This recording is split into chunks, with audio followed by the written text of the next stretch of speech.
Hello everyone and welcome back to the Tea Sommelier Italia video blog. Today I'm in Verona with Alice, who is a creator of artisanal perfumes. And we've decided to bring our worlds together with a little sensory journey between tea and perfume.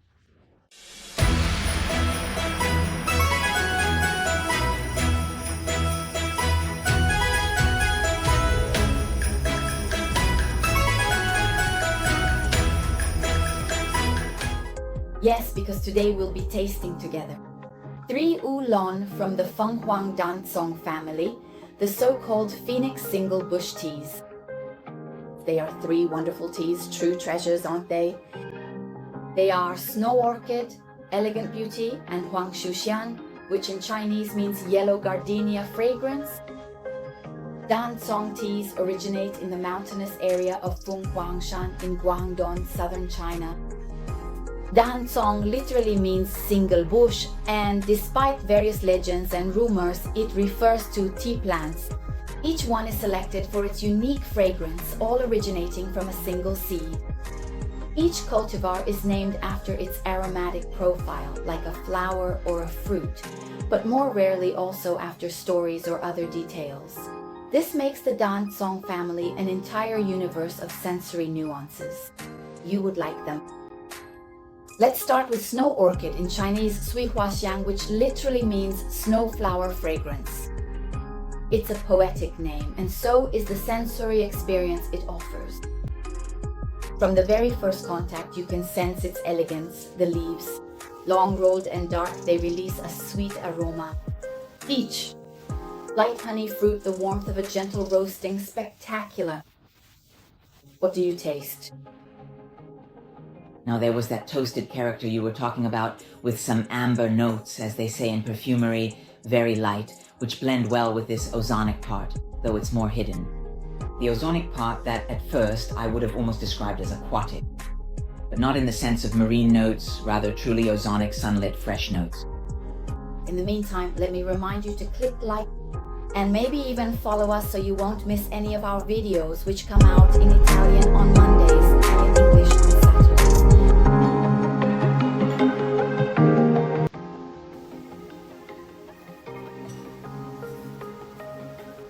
The liqueur has a pale golden color. On the nose, it reveals floral notes with a sweet finish, almost like rice, but also with a hint of toastiness. It was made at high altitude, about 900 meters, but the roasting is very light to preserve the more ethereal components. Alice, since you experience it with a perfumer's nose, what do you pick up? Okay, once it's infused, what I used to call amber notes now give way to the roast, as you described it, I almost feel like saying. Hints of indistinct petals, though, with a part, but with a sweet veil. An orchid? For example, in perfumery, orchid is considered an ozonic note, very ethereal and also quite conceptual. The orchid itself, at least the ones we have in the West, don't have a defined scent. The flower, when it dries, when it falls and dries, releases a very, very light, sweetish scent. So it's something ethereal, very conceptual. So we could be in that territory. Because that would actually be compatible with the name Snow Orchid that it was given.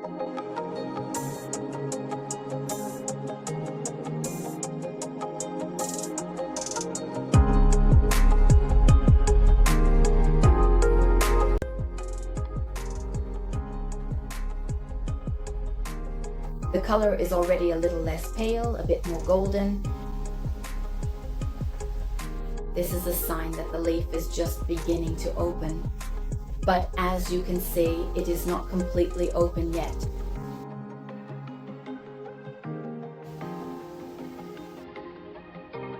The aroma has changed too. It's much sweeter, fruitier, and more pronounced. That excess of roasting, even if it was mild before, is no longer there. I find it interesting, moderately complex with a slightly velvety texture. The body still remains delicate with almost no astringency. And the tartness, despite its fruity notes, is kept to a minimum. It brings out the floral aspect which at first taste I didn't clearly notice. And as you said, in the aftertaste, there's this effervescence that, even without the tartness, slightly reminds me of citrus fruits. In its own way, yes, absolutely. In the world of fragrances, what exactly would you compare it to, perhaps?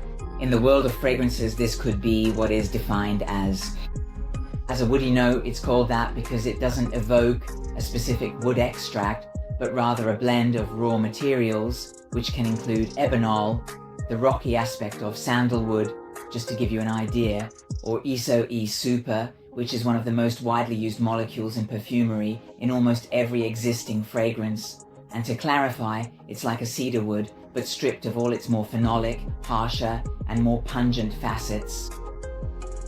And the sugary part, these delicious sweet praline notes, which are almost reminiscent of coumarin, but a bit less wild and intense, and are also quite similar to the scent of ethyl maltol, though with their own unique character, which is the classic praline note. Let's move on to the second tea, Elegant Beauty, or in Chinese Yamei, which literally means beauty, elegance. It is a traditional xiangxin, and many producers describe it as a feminine tea, creamy, gentle, which is where the international name Elegant Beauty comes from. Here it is, long, slender, beautiful leaves. Just by smelling the leaves, you can sense a fruity aroma of peach and orange, with a comforting hint of hazelnut from the roasting and a touch of cocoa. But the finish is filled with animal notes, like leather that wraps you in a warm embrace, at least in my opinion. The hazelnut note is really strong and is one of the main players competing to steal the spotlight, along with the fruity notes, let's say, of peach. Well, I don't know if I would have said orange. I would have said more candied fruit, which brings to mind orange, but not in its juiciest form, more in its sugary version.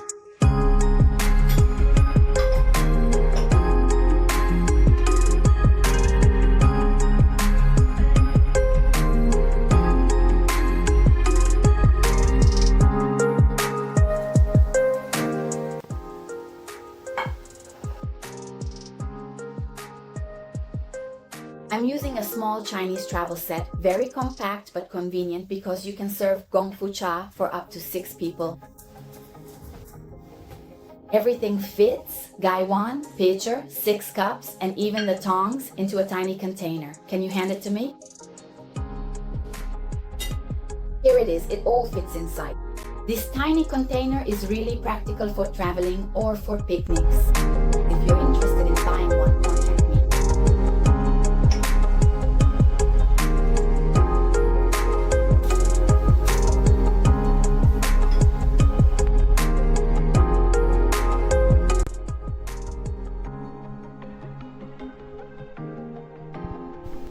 Here, the almond note almost takes on a biscuit-like tone, along with a unique nuance.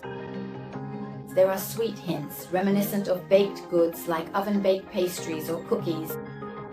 Here, the sweetness comes across more like honey than fruit. There's a bit of astringency. Much more than in the previous one. Exactly. And there's also an ashy note. Yes. It has taken on some powdery nuances. I think they were imperceptible in the previous infusion, combined with an increase in your presence, which has now officially returned. And these are the two main protagonists. The protagonists on the nose. This tea has a certain sensuality. Actually, the name is well chosen. I would almost call it sparkling, almost effervescent. But now let's move on to the third one. Huang Zhi Xiang Gardenia Scent Yellow.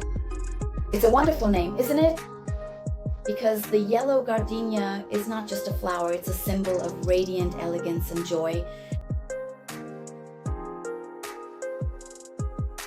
Compared to the other two, this Dancong is warmer, more golden, with very light notes of gardenia, but also of ripe summer fruit.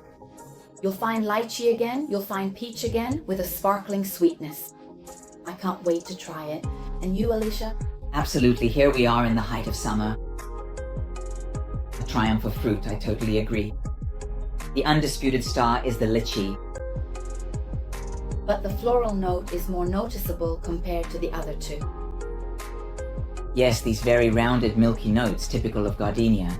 Well, here we need to make a clarification. In perfumery, besides the synthetic molecules used to create accords and flower fractions, we use a variety of gardenia called Gardenia grandiflora, which shares these milky nuances. Let's be clear, they are still... Perfume names are quite conceptual. These are molecules found in certain flowers, which we also encounter in many other things. Spinach contains the same molecule that's used for the pistachio accord. It's absolutely captivating and truly fascinating to see how we sommeliers rely on the olfactory aspect, but in a much more sensory way. And you perfumers focus on a much more chemical and technical aspect. Alice created a custom perfume for me as a surprise gift, which I really appreciated. She named this perfume Samovar because one day I told her in careful detail the remarkable story of the Russian caravans, the fresh air you could breathe in these camps, the slow crossing of camels along the vast deserts, the difficult passages through Gansu up to the very first border towns, and finally the arrival in distant Siberia. And above all, the way Russians drink tea with the samovar, very strong, a bit smoky as a blend. And she was fascinated by this description I gave her and wanted to capture it. She turned it into a perfume that she called Samovar and created exclusively for me with notes that, I must say, are deep and a bit smoky. A truly special perfume, and Alice is able to create a bespoke fragrance for everyone. They're not just the usual clones. First, she talks with the client, understanding not only their beauty and appearance, but also their desires and character, because what will it be shaped by? Based on this, she creates their perfume with every detail meticulously tailored to their tastes, but also to their personality. If you want to book an appointment with Alice to talk with her and have your own perfume created, unique, inimitable, and tailor-made just for you, you can do so by writing to her email, which you'll find in the description. In artistic and niche perfumery, what a nose does is try to capture a moment, a concept, an instant, a place, a combination of conceptual archetypes which are, however, extremely subjective. That's why, even though today's offerings are more than varied, with thousands of brands, even just in artistic perfumery, it's not so obvious to find a fragrance that meets our expectations. That's why I aim to meet the client halfway and try to create something truly unique. Absolutely, so your perfumes are truly an experience to be lived, just like great teas. Here it's noticeable, perhaps even more than in the others. In this tea, the astringency is present, even a moderate sharpness, but it stays at the level of the second one, the tea that we've tasted less. The film it leaves is less fatty, but still sweet, pleasant, and radiant. To sum up these three teas, what do you think as a perfumer? If I had to rank them, my favorite is still, without question, absolutely Snow Orchid, which is the most complex, both on the nose and on the palate. I agree. It's an excellent tea, Snow Orchid, which reflects. It truly lives up to its name because it has the subtle sweetness of the orchid, which still remains fresh, vaguely floral, and therefore not cloying, not overly fruity. A perfectly fitting name.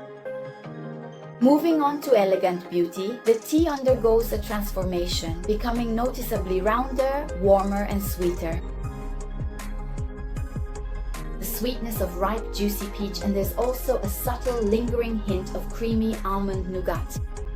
Elegant Beauty is a much less consistent experience. Each infusion is completely different from the previous one. You never know what to expect in the next infusion, and that's exactly. It makes it a tea to discover. Just like a woman, I'd say, right? All right. A woman who can sometimes be fickle and unpredictable, can change her emotions, can reveal herself at any moment with a certain evolution, but in the end always remains gentle and sweet. Absolutely. And as for the third one, maybe it's the one I liked the least. Yes, there's this slightly sappy, toasty note, but it's light and perhaps more reminiscent of ash, and even though it's delicate, it remains the predominant note in all the infusions. So yes, we also have a fruity note and a slightly floral note, maybe gardenia, but it's not that pronounced. It's a sunny tea, a tea with a beautiful bright color, a warm tea, but maybe it's the one I like the least. It's much less of a special occasion tea, more for a carefree afternoon. I agree. So I want to thank you for being here. I remind you that you can write to me at any time to comment on the videos, even to tell me which of these 3 teas you would try first. And then a question. If there's anyone from around Verona, would you be interested in having another tea marathon here? I'll be waiting for you.